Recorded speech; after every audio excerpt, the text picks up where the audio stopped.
જો તમે મુસ્લિમ છો તો આ વાત આખી સાંભળજો, ત્યારે જ સમજાશે। જો કોઈને શાહરુખ ખાન સાથે પ્રેમ હોય, મોહબ્બત હોય તો તે તેના જેવી હેરસ્ટાઇલ રાખશે, ભલે તેને શૂટ થાય કે ના થાય। જો કોઈ બીજા એક્ટરને પોતાનો આદર્શ બનાવે તો તે તેના જેવા ફાટેલા કપડાં પણ પહેરશે, ભલે લોકો તેને પાગલ કહે, કારણ કે તે તેનો આદર્શ છે, તેને તેનાથી પ્રેમ છે। હવે સાચી વાત સમજો। મુસ્લિમો સવાર સાંજ કહીએ છીએ કે અમને પ્રોફેટ મોહમ્મદ સલ્લલ્લાહુ અલૈહિ વસલ્લમ સાથે પ્રેમ છે, મોહબ્બત છે। અમે કહીએ છીએ કે અમે તેમના માટે જાન પણ આપી દઈએ, પણ ચહેરો અજાણ્યા લોકો જેવો છે, હેરસ્ટાઇલ યહૂદીઓ જેવી છે, કપડાં ખ્રિસ્તીઓ જેવા છે, ખાવા પીવાની રીત પ્રાણીઓ જેવી છે, જાનવરો જેવી છે। તો હવે પ્રશ્ન એ છે કે જીભ પર પ્રેમનો દાવો અને કામ આખું વિરુદ્ધ। શું આ ખરેખર પ્રોફેટ મોહમ્મદ સલ્લલ્લાહુ અલૈહિ વસલ્લમની મોહબ્બત અને આજ્ઞા પાલન છે કે ફક્ત દાવો?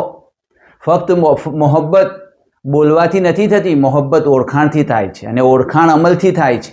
જો સાચો પ્રેમ હોય તો જીવન એવું બનાવો કે લોકો દૂરથી જોઈને કહી દે આ ઉમ્મત છે પ્રોફેટ મોહમ્મદ સલ્લલ્લાહુ અલૈહિ વસલ્લમની।